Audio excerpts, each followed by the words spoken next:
Good afternoon, y'all. I've been working in the yard this morning, and I've got to make some pepper salts. So I know y'all already know how to make pepper salts, but I thought you could just watch with me. So here's what I want to tell you.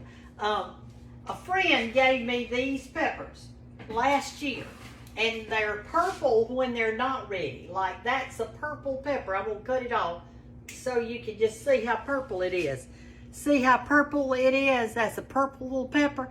And she said when they get ripe, they are red. So I'm going to cut off some of these little red ones. And here's what I did last year.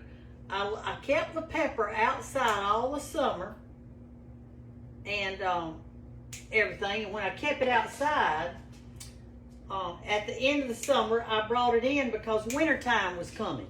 And so I didn't want to lose it. So I got a little sunroom back there. Well, it's not actually a sunroom, but it has a lot of windows in it. So I put the little pepper back there. And during the winter, it looked so bad. It looked like it was fixing to die.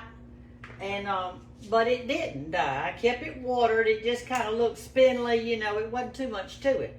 So then when spring came, I set the little pepper outside.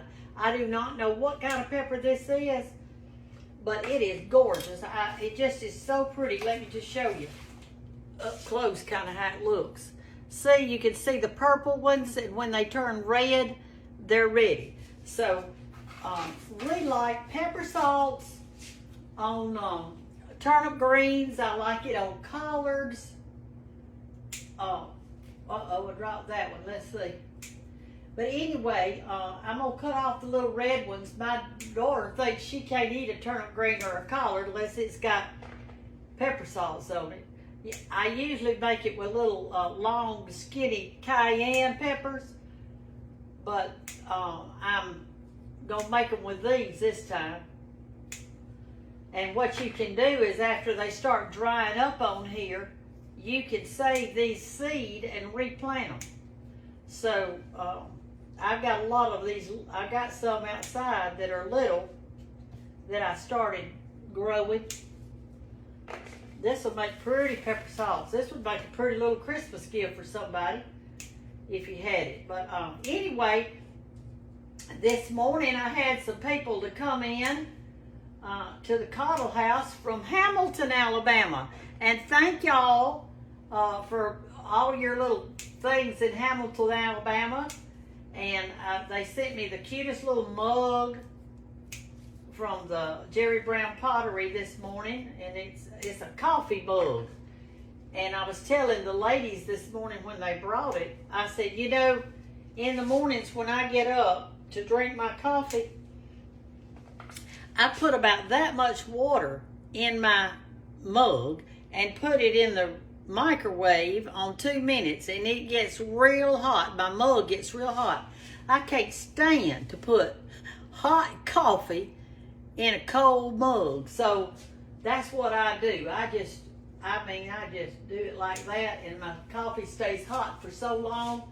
Don't you hate to get some coffee and before you turn around right, it's already cold in your cup? That's sure not good.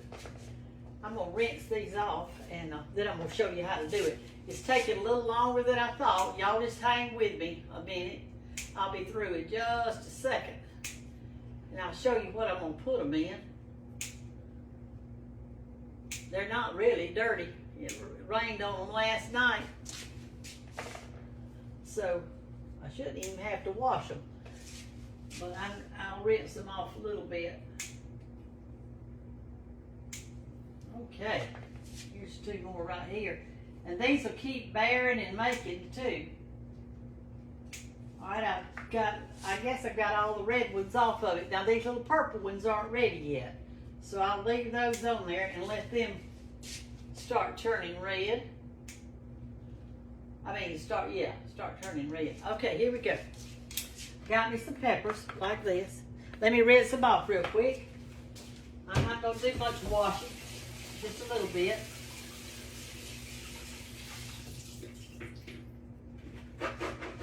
I'm going to dry them just a little bit too. I don't want them to be wet. I might not can fill up my whole jar. It doesn't look like it. But hey, I'll just make a half one. What you do is this. You put some vinegar in your pot. Right here, I'm using this vinegar right here. White vinegar. All right, so you put your vinegar in your pot. You turn it on high. But you do not want your vinegar to boil. You want it to get real hot, but you do not want it to boil. It loses its acidity. Now, some people, when they're doing their pepper salts, I'm putting these in my jar. Some people, when they do their pepper salts, they put 1 teaspoon of sugar in the vinegar. And it is good like that. I don't personally like it like that, but if you do, then put you 1 teaspoon of sugar in your vinegar. And what I did to know how much vinegar to boil, I filled up my little jar. And then, after I did that, I poured the vinegar in there so I know exactly how much it's going to take. So I won't waste anything. And I'm going to tell you what I'm going to use as my jar. You can use any kind of jar you want to. You can use a quart jar, a pretty little cruet, just whatever you want.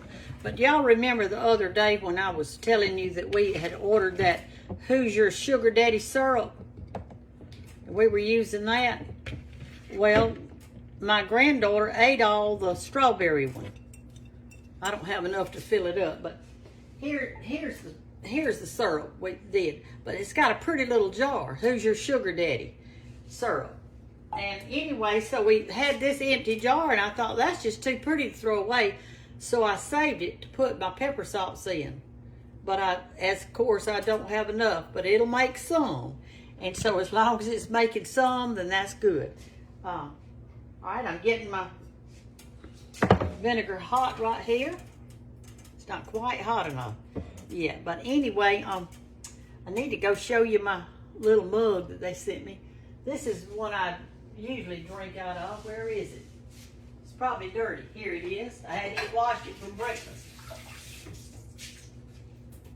This is the one I drink out of every morning. And I put a little water in it, and that's my coffee mug that I drink out of every morning. And it was made in 1994. That's how long I've been using this, since 1994. It's made out of Alabama clay. All right, let me fill up it right now. Woo, it's getting hot. It's getting hot, y'all. Got a little, let me move this where y'all can see.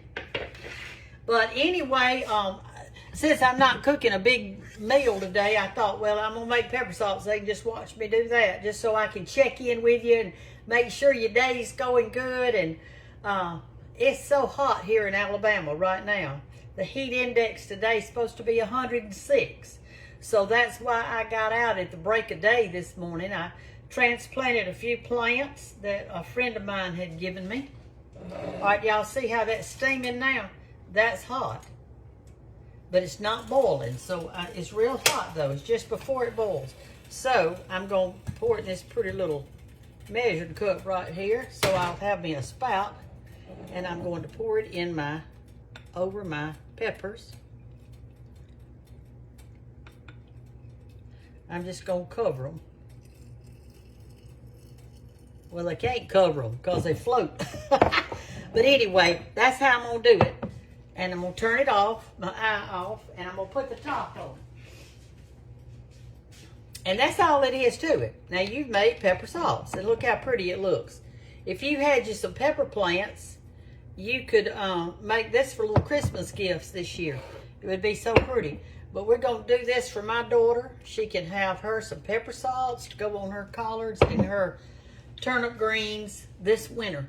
So, anyway, hope y'all have a good rest of the day. I'm going to tune out. I know this was short and quick, but hey, everything doesn't take a long time, does it? Talk to you later. Bye-bye.